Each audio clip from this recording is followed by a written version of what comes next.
welcome to the last day of class. Is this your last, well, I bet it is your last 8 a.m. because it's the last day of class altogether, right? Yes, so we have made it to the end of the semester. Let's see, do I have any announcements to make? I don't believe so. Oh, nope, just kidding. I found calculators. So because I found enough calculators, expect to calculate out completely Hardy Weinberg. But I will take into consideration if you set it up right and did not calculate it right. Alright, so make sure you show your work on the exam. Let's see, any other announcements? I don't believe so. So final exam Thursday at 3:30 in Wallenberg Auditorium. So different location, different time. Keep that in mind as you are preparing for your finals. Otherwise, the plan for today is I have a few slides, and they're fun slides. I think there should be information that shouldn't be too hard to remember by Thursday. And in fact, on the exams, I think it's like maybe a point or two off of today's slides. It's not much. And then after I'm done with the slides, we will just use the rest of the time for review, however you would like to review. So, without further ado, let's finish off a bio lecture. Alright, so last week we started talking about how species can interact. And we talked about competition, right? How if species and their niches overlap, there will be competition. And competition is either going to result in coexistence or competitive exclusion. Right? But competition is not the only way that species can interact with one another. There are a variety of means. Right, so we have predation, herbivory, parasitism. They're all classified by how lethal they are and the length of time that species have to interact with one another. So for example, herbivory, right? An animal feeds on a plant, right? Animal or an insect feeds on a plant, right? So we have herbivores down here. We see that as low lethality on this graph. It's also low duration of interaction, right? The time that it spends interacting with the grass species is just the amount of time it takes to bite off a chunk of grass, right? So it doesn't interact for too long, right? The lethality is pretty low because the plants can grow fast. Right, predation, right? Now we see the lethality being high, but the duration of the interaction is still pretty low, right? So when a predator feeds upon a prey, it's typically a rapid death, or at least that's what the predator would hope for, right? That way it's done, it's over with, it can get to eating. So rapid death, low interaction, right? Spend too much time interacting, maybe it's chasing the prey a little bit before it finally captures it, but not a lot of time, and it's definitely lethal, right? The prey will die. Parasitism. Right? Now we see the opposite end of the spectrum where the lethality is low, but the duration of interaction is high. Right? So parasites are going to establish a long relationship with their host. Right? They don't want their host to die. Right? They want their host to live so they can keep feeding off of their host. And then parasitoids. Right? These are organisms that lay the eggs on a host. Right? And typically the eggs will hatch and then the larvae will feed upon the host itself. So the duration of interaction, again, is long, right? That host has to stay alive for long enough for these eggs to hatch. And then eventually those larvae will feed upon that organism and it will result in death of that organism. So it is highly valid. All right, so we have all these different types of interactions between animals. Depending on how long they interact for and how lethal is that interaction. Right now, because species interact and because these interactions can be lethal, right, organisms have developed many defenses against their natural enemies. Right, and there's a variety of defenses, and we'll go over examples of each because I think they're fun to talk about. But they have chemical defenses, camouflage, mimicry, displays of intimidation, armor and weaponry, right? A whole host of evolved features that help them stand a chance against their enemies. So we're going to talk about chemical defenses first. All right, chemical defenses are exactly what it says. It's a defense using a chemical. All right, so the best way to describe these type of defenses are to show examples. So we have this bombardier beetle, right?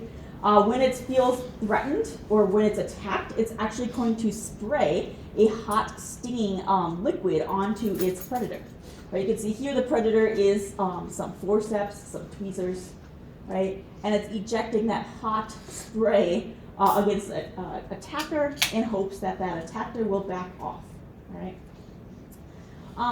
Beyond just like giving a chemical or spraying a chemical to another individual, to the attacker, maybe they're using chemicals to help them with different coloration, right? So maybe they have what's called aposematic coloration, right?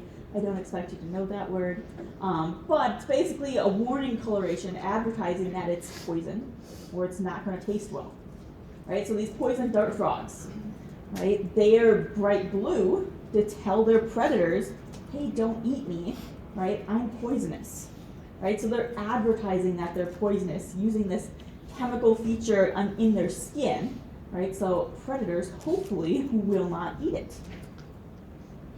right? Around Minnesota, the classic example is the skunk, right? Classic example of a chemical defense. You get too close to a skunk, it feels threatened, it's going to spray you with some type of chemical that is going to be really hard to get rid of the smell.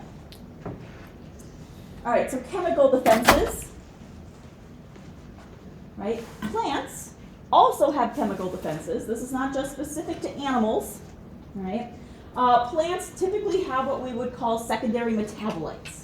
Right, so these are secondary molecules that plants synthesize. Right, these are molecules are not important for the functioning of a plant, right, but rather more important to protect the plant.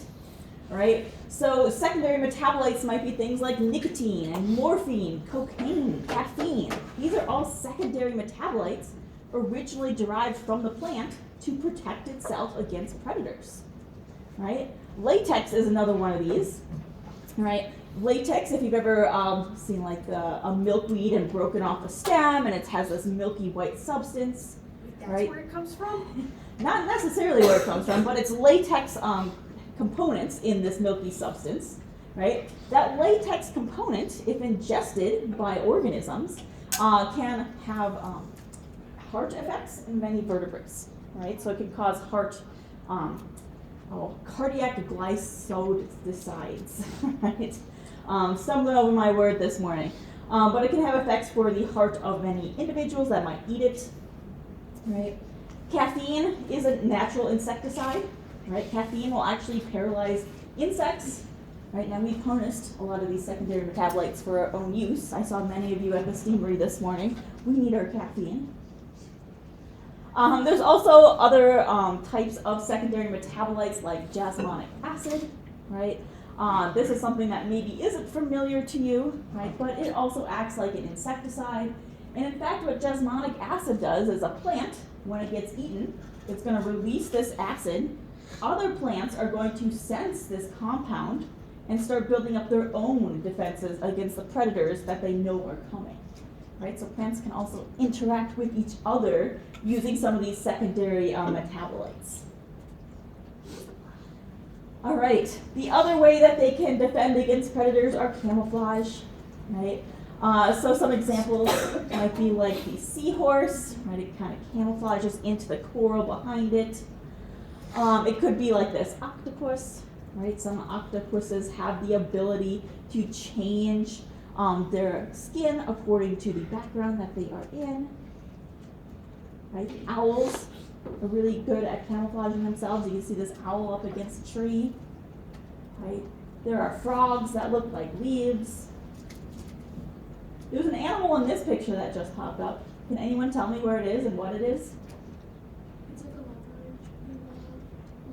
Grass. Yeah, it's a leopard. Does everybody see the leopard? Yep. Yeah. Oh. Yes, it's hiding in the grass, so it's really good at camouflaging, right? Another example of this might be like tigers, right? You know how tigers are bright orange with stripes? Well, the stripes tend to mimic like a grass that they might hide in, and they're bright orange because their predators or their prey cannot see the color orange. The color orange to them shows up as green, right? So that's why if you might go hunting and you wear bright orange, right? That's how you're able to be camouflaged from your prey, from what you're hunting, and they are not going to sense you because they cannot see the color orange. They see it as green. All right, so there's so many examples of camouflage. I just threw up a few here. There's also examples where species can mimic other species to try to deter them from being eaten, right? So a non-venomous species might mimic a toxic species to ward off predators, right? So we have two types of mimicry here. One is Bayesian mimicry, right? This is where a non-venomous species or a palatable species copies an unpalatable model or a toxic model, right? So this is a really good instance on the bottom here in these images, right? So the king scarlet snake, right here, is mimicking the eastern coral snake. You can see its colors are similar. They're different, but they're similar. Similar enough that prey might mistake it for being the venomous thing and not eat it. All right. We could also have Mullerian mimicry. All right. This is where noxious species have convergent evolution. Right. So convergent evolution, remember, that is where they have developed similar traits, even though they are unrelated in their common ancestor. Right. So these two butterflies, this Viceroy and the Monarch, right?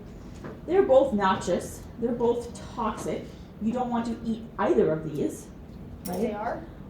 They are to what their prey would be, to anything that might see it as a food source, right? So they don't want to be eaten, right? But they have similar color patterns because of their convergent evolution, right? So Mullerian mimicry and Bayesian mimicry, if you take away anything from this lecture, and if this is why it's a good thing you came to class this morning, I would take away these two terms. So Bayesian, right, non-venomous or non-toxic, mimicking a toxic or venomous species. Mullerian mimicry, they're both venomous, and they develop the same traits because of convergent evolution, right? They might be both toxic, and they develop the same traits because of convergent evolution. All right. Some example of these Mullerian mimics, right? So two species that are not great to eat for whatever might be after them, right? They can inhabit the same communities, right? But their traits are not descended from a common ancestor because of this convergent evolution. They've evolved these traits separately over time, and they've evolved these traits to mimic one another. It's kind of a way to reinforce to their predators that this type of coloration is bad, right? Anything with this type of coloration should not be eaten, right? Which is why we might see like black and yellow showing up in many different species of insects, right? It's reinforcing this idea that I'm toxic, don't eat me, right? You might see examples of this black and yellow with Bayesian mimicry as well, where we might have a non-toxic species being black and yellow because it's trying to mimic the toxic or the noxious species as well, right? So we're reinforcing these warning patterns to their predators.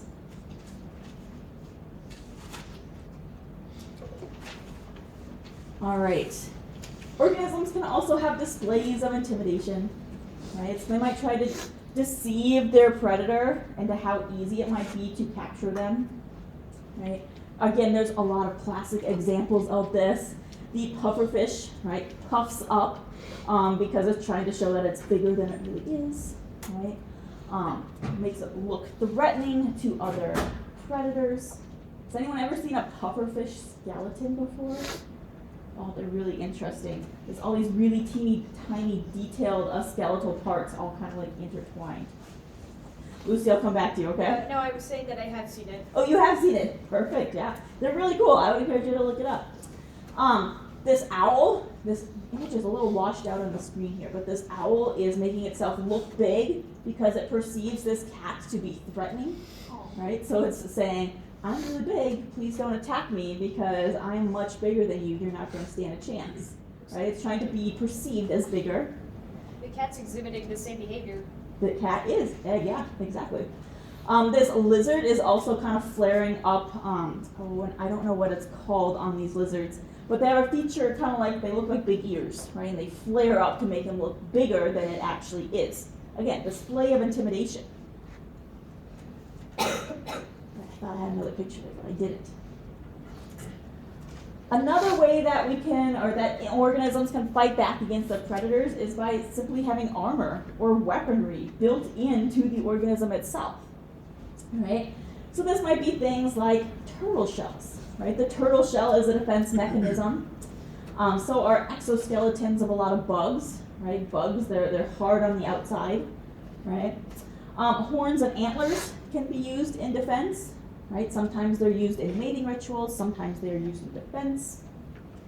Claws, right? This is the claw of a grizzly bear. I don't know if you've ever realized how big their paws are, right? But these are two hands holding up one paw, right? Those claws are huge. Plants can also exhibit weaponry, right? This honey locust up here, the wild variety of the honey locust, actually has these really gnarly spines sticking out of its trunk because its original predator, or the original thing that would eat the fruit and the leaves on the honey locust, was a woolly mammoth, right? So it developed these large spines to deter a woolly mammoth from eating it, right? Now there's no woolly mammoths, right? You can really only see these in the wild varieties. We've cultivated a lot of these to remove the spines, which is why maybe you've seen a honey locust, but it hasn't had these large spines before. All right, let's do a thought question, and then I have just a couple more slides. I want you to think about, right, in most animal defense techniques, it does not involve hand-to-hand or paw-to-paw combat. Why do you think this is?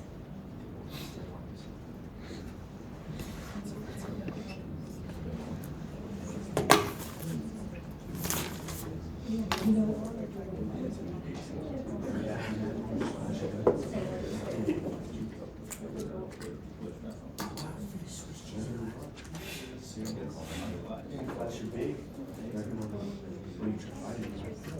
a selfie with the porcupine fish in the South Carolina aquarium. I was always assuming that they must be like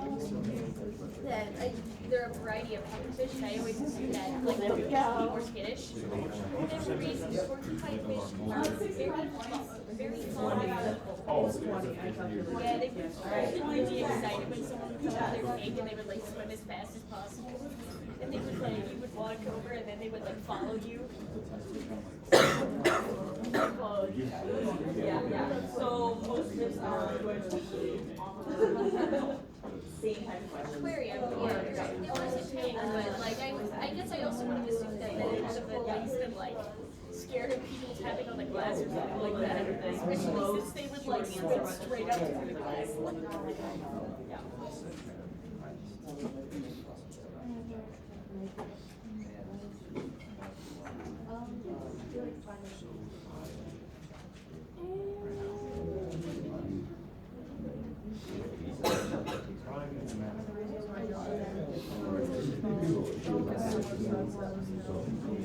I saw a post where someone thought that was that someone thought that human breast and bones, and like that was how the structure was.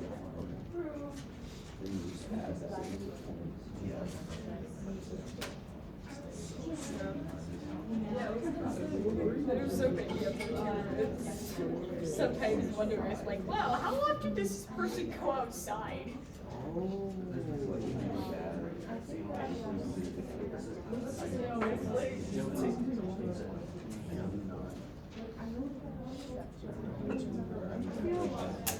It's like always, those people always like speak so confidently about how they learn 2 words, just the idea is like yeah, so confidently wrong and like Alright, why don't most animals actually fight each as other? hard as I can. Why develop these other host of defenses beyond just hand-to-hand or paw-to-paw combat? Yeah, to avoid fighting. Why might they avoid fighting? To not die, right? Or to not get injured, to not expend that energy in fighting another individual, right? For a lot of organisms, it's better just to avoid confrontation altogether because it saves them energy, right? It saves them time, it helps prevent them from being injured or from being dead. Yeah. Allows them to be jerks who steal food from bigger animals. It could allow them to do that too, yes. Especially if you're intimidated by whatever is stealing from you. Yeah, so a lot of times we're not going to see animals directly fighting, but rather employing these other hosts of defenses against their predator. Right, so predators can have major effects, right? So we can really see this when we start to take out predators from a society. So we talked about this example when we talked about exponential growth. But invasive species without predators, right, they typically have exponential growth because there's nothing to predate upon them, right? Nothing's going to kill them. They really have nothing to fear, right? And they tend to have ample resources. But they can have major effects on other wildlife in the area, right? So these Burmese pythons, right? We've seen declines in raccoons and possums, white-tailed deer, bobcats, no foxes or rabbits left in the area, right? Massive decline in these animals that were native to that area because of this invasive species with no predator to keep it in check, right? Another example is the prickly pear cactus, right? This prickly pear cactus was introduced to Australia and became a major pest, right? It grew very prolifically, right? Now this is a black and white image, so it kind of is washed out on this screen up here, but if you look closely, you can see just giant patches of this cacti, right? So it was introduced to Australia to try to combat these prickly pear cactuses was this small cactus moth, right? So when they introduced this small cactus moth that would feed on the cacti, right? The cacti drastically reduced in Australia and saved hundreds of acres, right, from being overtaken by these prickly pear, right? And now this land was able to use to be farmed or for cattle, right? So again, another example, a plant example, right, of something not really having a predator or something to eat it. Right? Now, not everything is bad when species interact, right? So when species interact, sometimes there can be benefits. Right, so mutualisms, right? This is where both species are going to benefit, right? So this might be like pollinators, right? Pollinators and plants. The pollinators get the pollen, the plants get their pollen moved around, right? They're both benefiting in this instance, right? You can see here, I love pictures of these really like chubby bumblebees all covered in pollen. One of those big globs on one of their legs. Yes. So they can both benefit, or it might be one benefits and the other's unaffected, right? This would be commensalism, right? So they're both benefiting. Well, I guess one's benefiting, one just really doesn't care that it's there, right? So a really good example might be seed dispersal, right? The seeds are going to benefit by being dispersed by the mammal, but it might have no effect on the mammal itself. Unless you're a person. Unless you're a person. Now I'm sure it's affecting the dog here, right? But this was the easiest image I could find. But a lot of barred seeds, right, will hook onto fur of other animals, right? And most animals are not going to really feel that this barbed seed is even there, right? And at some point this barbed seed is going to fall off and it's been nicely dispersed, right? And the other animal was really unaffected. Maybe it was a slight bother for a little bit, but relatively unaffected. All right, so not all interactions between species are bad, right? We've talked a lot about competition and predators and herbivory, right? But there are some good interactions as well. I'm actually going to skip over this thought question so we can just finish off our lecture and get into review here. But you can do this on your own time. There's many examples of like biological control and invasive species kind of taking over an area. Right, now we really didn't have time to talk about communities and ecosystem, but I just wanted to introduce the idea to you, right? Because I feel like it would be a disservice to not even let you know that this exists, right? We've talked about how to determine a species, how to look at a population, how species interact, right? We can look at community ecology, right? So study how groups of species interact and form functional communities. Now, I mentioned community ecology a little bit last week, right? But community ecology would look at things like how does land change over time, right? Maybe there's a big forest fire, right? It kind of kills everything off. How is that land going to change after 150 years after that huge forest fire, right? Same with like communities. We might look at how diverse a community is, right? We might measure see if like most of the plants are one species, as in this community 2 here, 80% are this A species, right? Or it might be more diverse, more spread out, right? Maybe they're evenly divided between the species that are there, all right? So we look at the spread of species within an area, not just how many are there, but what percentage of species to species do these species make up. Right, so community ecology, looking at some really fascinating stuff. Ecosystem ecology is yet another step broader, right? So now we're not only looking at all the species in a community, but we're looking at the interactions of these communities with their physical environments, right? And so this might be looking at things like bioaccumulation, right? How do toxic materials build up in organisms, right? A good example would be DDT, right? The classic with the eagles, how the eagles kind of had a huge decline in their population at one point, right? Because they ate fish that ate other fish with DDT, and over time that accumulated in these larger mammals, right? Ecosystem ecology might also look at things like food webs, right? So who's eating who and why and how much, right? What habitats are needed for these individuals to exist to keep the food web going, right? Lots of complex questions can be asked at the ecosystem level as well. Mm-hmm. All right, that's all the content I have for you. So, again, final exam on Thursday.